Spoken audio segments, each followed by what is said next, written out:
Young Ryanie, what's poppin' with it, man? What's on with it? What's going on with it? Chillin', man. Chillin'. Same shit, different day. My new single, Trail One, by the bitch by the drop. We got that in the works. That should be coming sometime this week. I got a new, working on my tape, Best Kept Secret. I had the best tape in the city, you know. And when you come up with the name Best Kept Secret at? I mean, the name speaks for itself. From the Best Kept Secret, you know, I just started rapping, but I'm the best one kept secret, man. You say you just started. How long you been rapping? I mean, I've been fucking around for about 9 months, but I've been recording, putting my songs, putting my music out. I just started about 3 months ago. Now you say you been fucking around about 9 months. You been wanting to rap, or you just, well, you feel like the rapping just came to you?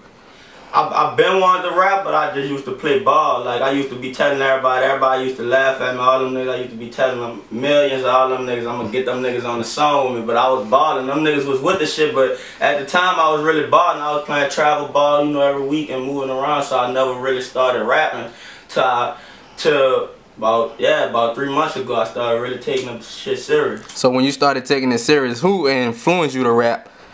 What rappers like you look up to basically influence you to rap? Well, my dude 7 influenced me to rap, man. Trip, man. You hear me?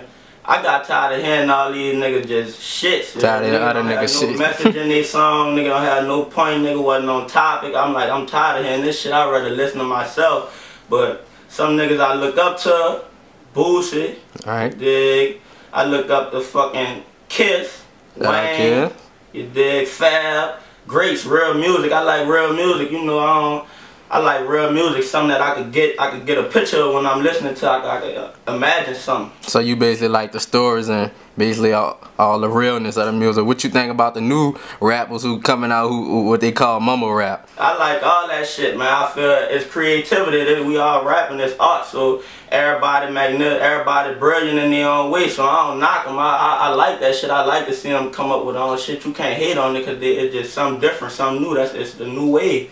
Can't knock it. It's just I can't give y'all my story like that, so right. I don't knock it though. I fuck with it. I like Uzi, Rich, all them niggas. I fuck with them. You hear me? Nah. I talked to Yayo. He said out of the three artists y'all got, he said you got most of the commercial sound, that you could be branded the most. How you feel your sound is different from your two label mates, Tony Mott and Rugamont? All us official. First of all, I'm gonna say that all us, yeah, all us on go. You dig?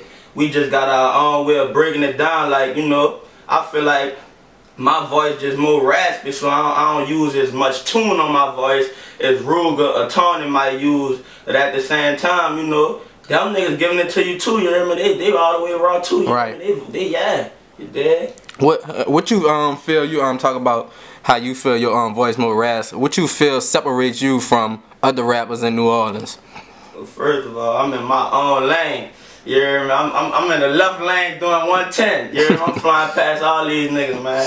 I'm in my own lane. These niggas, they all, to me, everybody sound alike. Everybody bite on the Atlanta flow to me, you know. Right. Everybody like biting on them little flows, that little that little mumble shit, club shit. Everybody biting on that, so I feel like my flow different because I'm just giving it to you all the way real. Speaking of Atlanta, a lot of people I interview always mention Atlanta about saying they work together and they bring a lot of artists to the mainstream platform. How you feel New Orleans work together, or you feel there's not that much support from rapper to rapper in New Orleans? I mean, I feel like we starting to work together. We starting to come together because we starting to see the bigger picture. Right. And you know how much it is that we could benefit for ourselves and for our family.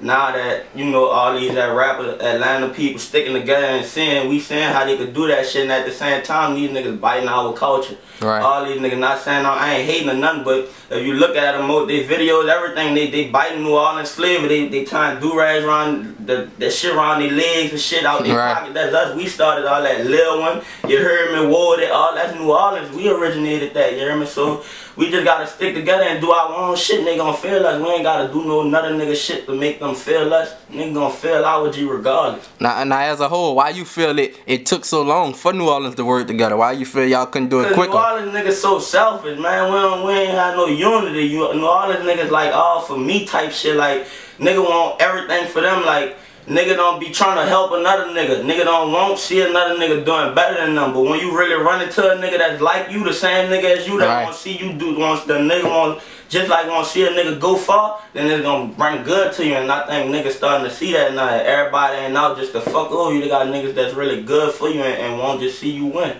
Now, other than your label mates, you talk about the artists. What artists in the city would you like to collaborate with in the future coming up? I'm gonna collab with Ladug, Ty. Shout out. Collab with Ty off this muscle, you know. I'm gonna do something with Young from Cross the River, my dude Young. I wanna work with Holly Grove King. And you know, anybody I miss in this, I still fuck with you, you hear me? Alright. Now you say you wanna work with the artists. Where are you from in New Orleans? I'm from Uptown. Uptown? 13th, Money Side. You hear me? I came up on violence and camp. You hear me? We stayed on violence and denunciation. Ran through all that, violence and live, all that. I ran through that. And how was it growing up Uptown? It was good, man. Dugan showed a nigga love. You hear me? Every time he came through. Yeah, Dugan showed love, bought a nigga cuts and shit. It's just love. Uptown love is just different. Uptown, like, it's like another world. Now, I asked Tony, Mott, and Yayo about the New Orleans and Baton Rouge talent difference and how you feel Baton Rouge is blowing up quicker than New Orleans. Why you feel Baton Rouge is have more exposure than New Orleans right now at this stage? Them niggas been on their shit. They ain't never let up. Like Baton Rouge, since Boosie. When Boosie and them took off, they always had these niggas that ran through Baton Rouge that always was hot. Mr. Kane, all them niggas like they Baton Rouge always was on their grind. Like New Orleans niggas at the Hot Boy, at our Cash Money era, Master P, at No Limit era, we ain't really kept, you know, we ain't really had no artists that was still running in the game like that. So that's why I feel like they still on, they still shining a little bit harder than us. Now you say no artists in the game since the Hot Boys. I always ask, why you think it's that y'all never had a mainstream artist since Lil Wayne or the Hot Boys? I feel like nobody was really just on their grind hard enough or long enough to get that shine. You know, everybody like New Orleans people in and out of jail, right. So many problems, getting made, killed, all type of shit. I felt like nobody was really, you know, got their foot on their neck long enough to show a nigga like, man, this what I want, man. Come, you know, come sign a nigga, come get it. You feel New Orleans have enough resources? Yeah, fucking right. We got enough resources. Shit, yeah. Everybody come through this bitch. Everybody fucking New Orleans. We got enough resources for sure. Niggas just gotta put their work in. Nah. Let's get back to the music. You and Ruger Mott dropped basically the first video and single for your label, Do or Die, Free Tonight. How did that the song come about with you and Ruger Mott? Man, them niggas was already in the studio. Ruger had that song wrote. That nigga Ruger already wrote that song. I walked in that bitch in the studio. I'm like, I heard the beat. My nigga CL made the beat. I'm like, man, I'm hopping on this bitch. You hear me? Trigger man, duck ass, talking about I'ma fuck the song up. And everybody punish that bitch, man. Now, do you are you like, you watch your views on SoundCloud and YouTube? You stay up to date on your views and see how your fans reacting to your music, or you put it out and you let it do what it do? Yeah, like I said, I just been rapping for about 3 months, so I only have about 3 songs on SoundCloud right now. But y'all pay attention to my views most definitely. Shit, yeah. I got we got 3,000 views on All Hood. You know, me, Tony, and Trigger Man. I'm at 1,500 views on my song Dedicated, man. Tony, that was my first song I recorded. I might have probably recorded that song about 9 months ago, like I said. But y'all be watching my views, and I got 500 on my song Next Up. I just came out. I just dropped that, you know. So I got Trail One on the way. Y'all be on the lookout for that. But yeah, I watch my views most definitely. I take that shit to the heart. I take that shit serious. All comments, I take all that shit. You hear me? You take your comments. You take it in a bad way, or you take it as a constructive criticism that's like you can learn from it. I love constructive criticism. You know, cause everybody don't might not like one thing. Everybody, you know, people have a more broad, they want to hear more music, in a different way. So I take constructive criticism. I like constructive criticism. I take that and I run with it. Whatever somebody say, I might not respond, but I work on that. I go listen for what they were saying, and I go see how I can improve on that or make that better. Now, you've been rapping for 9 months. How you feel? What you feel you do better from when you started and where you at now? I feel my bars getting harder. I'm learning how to, you know, getting better like that. I feel like when I first started rapping, I just was more of reading it. Now I'm starting to rap into it and learn my flow. Right. So let's talk about the record label situations going on in independence. I asked Tony Mott if this was a situation for y'all, cause y'all basically all together. If a record label come to you and ask you to sign a solo deal, would you sign a solo deal, or would you persuade the record label to sign all three of the artists on Do or Die? Man, I'm DOD. If you want me, you want DOD. We move as one. So the package deal. You get one, you getting all that. You ain't taking all that. Fuck you. How you feel about the most rappers signing deals, but regretting signing deals to the record label? What would it take for y'all to sign to a record label at this stage of y'all career? What's the number contracts of the album? We need a couple mil. I mean, I think people take deals, they just be so happy for that money that they get that advancement. The jury, they be so happy to sign because they know it'd be better for their people. But you need a lawyer before you sign the deal. Let your lawyer go through that paperwork and let you know the pros and the cons of your deal, so you can know if this go right, what's gonna happen if this go wrong. Before you just be had a dick look when shit fuck up. You all need to already know what's up before you sign that paperwork. Nah. Going into the studio when you rapping, what's your strategy or method of coming up with a song? Do you gotta hit a beat, or do you write before you hit a beat and you just put it on any beat? Sometimes I might have a beat, a nigga send me an original beat I've been and already fuck with, I go lay down. Sometimes I just get in there, I hit a beat, and we all be fucking around, me, Tony, Ruger, whoever in the studio, we come up with the hook, and we'll go from there. Whoever come up with the hook, run the hook, sauce that bitch, and we punch in, punch out, we get it done. Quick shit. You more of a freestyler or writer? I feel like I'm more of a freestyler.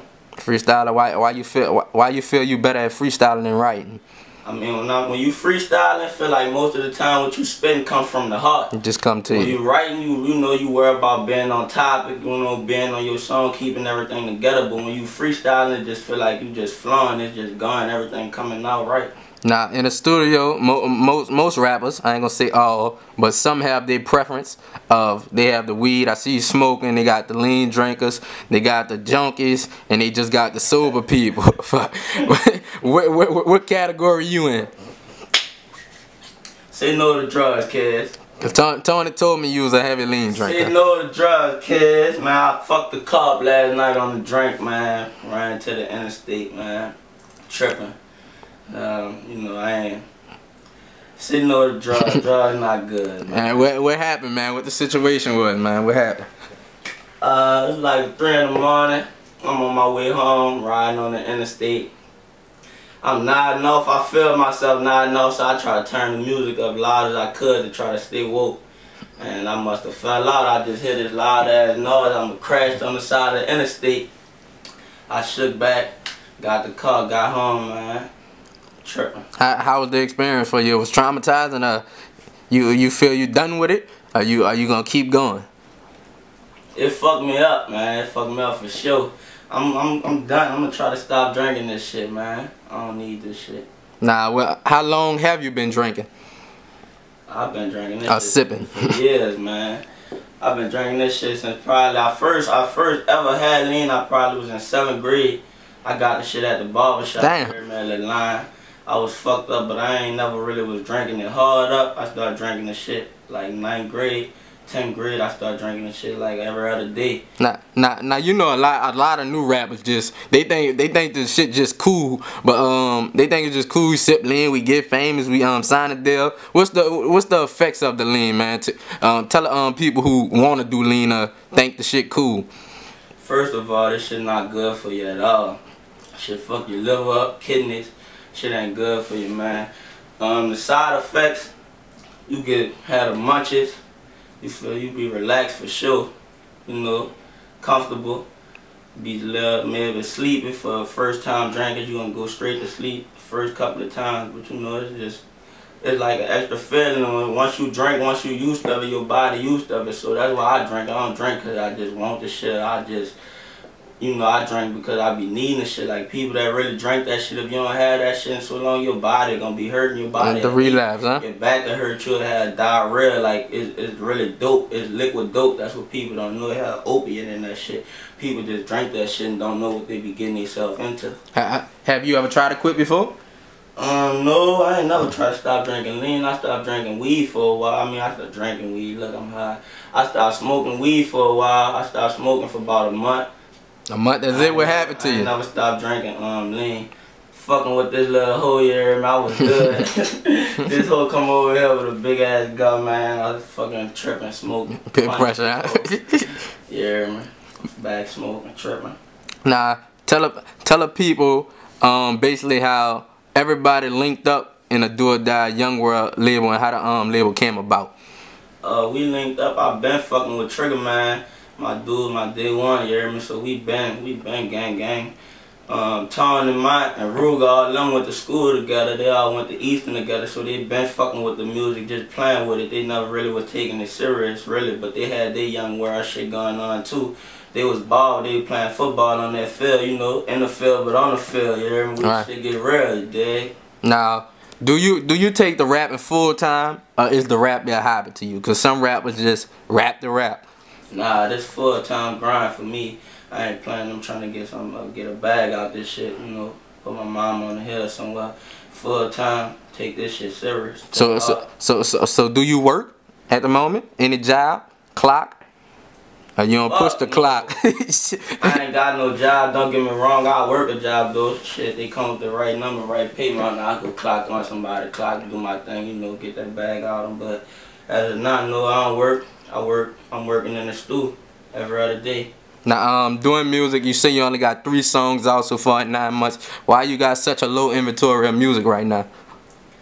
I mean, I feel like my work ethic wasn't as strong as it is now. I feel like my work ethic getting way better. Like I said, I just dropped this Next Up song about maybe a month ago. I got, at the most, probably 3 weeks, I got another song, this Trail one I'm about to drop. After Trail one drop, I got another song I'm dropping a week after that. I just feel like my work ethic getting stronger and I'm taking it more serious now.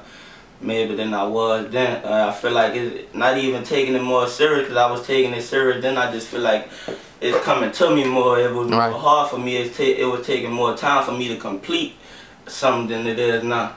Now, you went to Shreveport with Shorty and Successful 5. How was the experience out there? And I saw y'all met Young Blue out there. Y'all remixed the song, as you said, it's all hood. How was the experience going out there? Was that your first taste of the tour life? Yeah, that was my first taste. That was my first time going on tour. It was nice going out there with Shorty, them boys. Seth, they did their thing for sure. Let us come out there. Shout out to them boys taking us on the trip with them. Met that boy Blue, you know, cool nigga. Took some pictures with Blue. It was just a nice trip overall. Nice time, you know, get to see something new. So it was a good experience. Now, most rappers, everywhere, I ain't gonna even say just New Orleans, they feel in their city, they the next to blow. Do you feel you the next to blow in New Orleans? Best kept secret. I just dropped Next Up freestyle. I'm next up. I ain't fucking playing, you hear me? All these niggas, I'm your favorite rapper, I ain't lying, you hear me? Now, saying that you the next to blow up, can you give a top 5 in New Orleans of your rappers? Non-biased. I get top 5. Now, excluding your label partners. Excluding my label partner, excluding me too? Yeah. You can put you up there. I know you're going to say you won. Alright. Yeah, you got me. Second down here, I feel like it's Main. Main Music? Main Music. Third, I feel like it's Young Boy. Fourth, I feel like it's Nino. Calvin. Fifth, like Kid. Or he a long time rapper, huh? Right. Now, just tell the people, man, your Instagram, your Twitter, SoundCloud, Snapchat, and what you got coming up next, man, for the people in your label. Instagram, Young Ryanie, YUNG_RYANIE. My Twitter, same thing, Young Ryanie, same way. My next tape, I got my next single coming out, Trail One. Trail One. Mixtape, DOD Young World mixtape collab coming out real soon for the people. Got that in the works, so y'all be on the lookout for that.